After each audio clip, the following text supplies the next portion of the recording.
जय श्री राम मित्रों। कैसे हैं आप? आशा करता हूँ आप स्वस्थ होंगे, प्रसन्न होंगे। नव ज्योतिष शास्त्र प्रत्यक्ष शास्त्र में नवग्रहों की उपासना। हिंदू जाति में प्राचीन काल से जो अनेक प्रकार की धारणाएं या प्रथाएं प्रचलित हैं, उनमें नवग्रहों की उपासना भी है।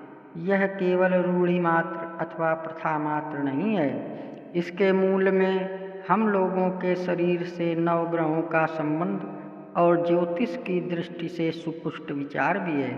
यह उक्ति प्रायः सर्वत्र प्रसिद्ध है कि यथा पिंडे तथा ब्रह्मांडे, अर्थात जो कुछ एक शरीर में है वह संपूर्ण ब्रह्मांड में है, और जो संपूर्ण ब्रह्मांड में है वह एक शरीर में भी है। हिंदू शास्त्रों के अनुसार यह सृष्टि केवल उतनी ही नहीं है जितनी हम लोग देखते हैं। इंद्रियों से कुछ देखा या सुना जाता है वह तो बहुत ही स्थूल है। यंत्रों का तत्व विश्लेषण केवल जड़ तत्वों तक ही सीमित है। वह कभी चेतना का साक्षात्कार नहीं कर सकता, क्योंकि वे यंत्र स्वयं जड़ हैं। प्रत्येक स्थूल वस्तु के एक एक अधिष्ठात्र देवता हैं। यह बात युक्ति, अनुभव और शास्त्र से सिद्ध है। जैसे स्थूल नेत्र गोलक जिन्हें हम देखते हैं, नेत्र के अधिभूत रूप हैं। नेत्र इंद्रिय अध्यात्म है जो कि इस स्थूल गोलक के द्वारा देखती है। इस दर्शन क्रिया का सहायक जो सूर्य है वह नेत्र का अधिदैव रूप है। नेत्र इंद्रिय नेत्र गोलक के द्वारा स्थूल रूप को देखें, यह सूर्य की शक्ति की सहायता लिए बिना संभव है। इसलिए नेत्र के अधिष्ठात्र देवता सूर्य हैं। सूर्य के भी 3 रूप हैं। जिस सूर्य को हम लोग देखते हैं वह सूर्य का स्थूल अथवा अधिभूत रूप है। दृश्यमान सूर्यमंडल के अभिमानी देवता का नाम सूर्य देवता है। उनका रथ 7 घोड़ों का है और अरुण उनके सारथी हैं। शनैश्चर, यमराज आदि उनकी संतान हैं।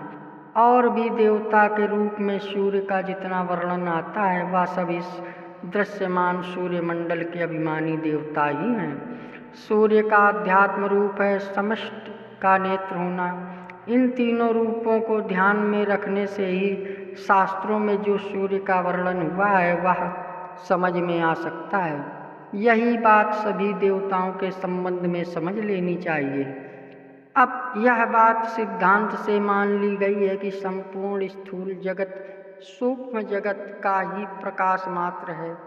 समष्ट के मन में जो दर्शन की इच्छा है वही सूर्य के रूप में प्रकट हुई। जीव के मन में जो दर्शन की इच्छा है वह नेत्र इंद्रिय के रूप में प्रकट हुई है। इन दोनों के अभिमानी देवता हैं सूर्य। इसलिए नेत्र इंद्रिय का सीधा संबंध सूर्य से है। सूर्य की प्रत्येक स्थिति का प्रभाव इस पृथ्वी पर और इस पर रहने वाले प्राणियों पर पड़ता है। जैसे यह स्थूल शरीर ही जीव नहीं है, उससे भिन्न है, वैसे ही यह दृश्यमान पृथ्वी ही पृथ्वी देवता नहीं है, या तो पृथ्वी देवता का शरीर है। इन सब स्थूलताओं का निर्माण सूक्ष्म जगत की दृष्टि से ही हुआ है। सूक्ष्म ही स्थूल बना है।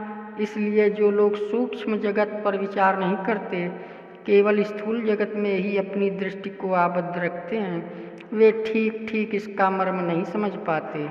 जैसे पृथ्वी, समुद्र, चंद्रमंडल, विद्युत, उष्णता आदि से सूर्य का साक्षात संबंध है, वैसे ही उन पदार्थों से बने हुए मानव शरीर के साथ भी है। प्रत्येक शरीर की उत्पत्ति के समय, चाहे वह गर्भाधान का हो या भूमिष्ठ होने का हो, सूर्य और इतर ग्रहों का पृथ्वी के साथ जैसा संबंध होता है और ग्रहचार पद्धति के अनुसार उस प्रदेश में उस प्रकृति के शरीर पर उनका प्रभाव पड़ता है, वह जीवन भर किसी न किसी रूप में चलता ही रहता है। ग्रहमंडल की स्थिति देश विदेश पर विशेष पर उनका विशेष प्रभाव और देहगत उपादानों की विभिन्नता के कारण प्रत्येक शरीर का ग्रहों के साथ भिन्न भिन्न संबंध होता है। और उसी के अनुसार फल भी होता है। प्रत्येक ग्रह के साथ पृथ्वी का और उस पर रहने वाली वस्तुओं का जो महान आकर्षण विकर्षण चल रहा है, उसके प्रभाव से कोई बच नहीं सकता। जगत के परिवर्तनों में अनुकूल प्रतिकूल परिस्थितियों में सुख दुख के निमित्तों में यह महान शक्ति भी एक कारण है। इस सत्य को अस्वीकार नहीं किया जा सकता। इसी से योग संपन्न महर्षियों ने अपनी अंतर्दृष्टि से इस तत्व का साक्षात्कार करके जीवों के हितार्थ इसे प्रकट किया है। संसार में जो घटनाएं घटती हैं, उनके अनेक कारण बतलाए जाते हैं।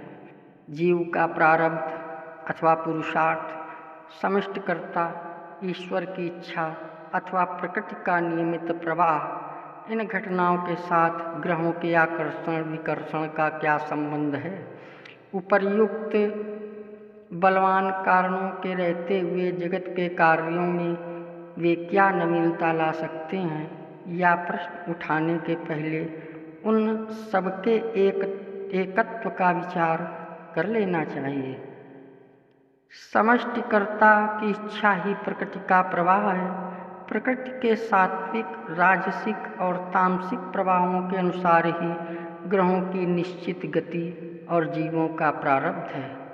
इन गति और प्रारब्धों के अनुसार ही पुरुषार्थ और फल होते हैं। शरीर की उत्पत्ति प्रारब्ध के अनुसार होती है। जिसका जैसा कर्म वैसा शरीर। जिस शरीर में प्रारब्ध के अनुसार जैसी काम वासनाएं रहती हैं, उस जीवन में जैसी घटनाएं घटने वाली होती हैं, उसी के अनुसार उस शरीर के जन्म के समय वैसी ही ग्रह स्थित रहती हैं। यूँ भी कह सकते हैं कि वैसी ग्रह स्थिति में ही उसका जन्म होता है, अथवा ग्रहों की एक स्थिति में रहने पर भी भिन्न भिन्न देश और शरीर के भेद से उनका भिन्न भिन्न प्रभाव पड़ता है। इसी से ज्योतिष शास्त्र में कहा गया है कि ग्रह किसी नवीन फल का विधान नहीं करते, अपितु प्रारब्ध के अनुसार घटने वाली घटना पहले ही सूचित कर देते हैं। ग्रहावय कर्म सूचका, ग्रहों की स्थिति, गति, वक्रता, अतिचार आदि को जानने वाला ज्योतिषी किसी भी व्यक्ति के जन्म समय को ठीक ठीक जानकर बतला सकता है कि इसके भविष्य जीवन में कौन कौन सी घटनाएं घटित होंगी। होने वाली स्थूल कर्म चक्र के अनुसार केवल इतनी ही बात है। गणित की सत्यता को इस रूप में पाश्चात्य वैज्ञानिकों ने भी स्वीकार कर लिया है। पाश्चात्य देशों में ग्रहों की स्थिति का अध्ययन करके गणित के आधार पर फलित ज्योतिष उसी प्रकार प्रतिष्ठित किया गया है जैसे हिंदू शास्त्रों में। परंतु यह बात इतने से ही समाप्त नहीं हो जाती, इसके आगे भी कुछ है। ये था ज्योतिष शास्त्र प्रत्यक्ष शास्त्र में नवग्रहों की उपासना। अगर आप हमारे चैनल में नए आए हो तो सब्सक्राइब कर लें, लाइक करें, शेयर करें। जय श्री राम।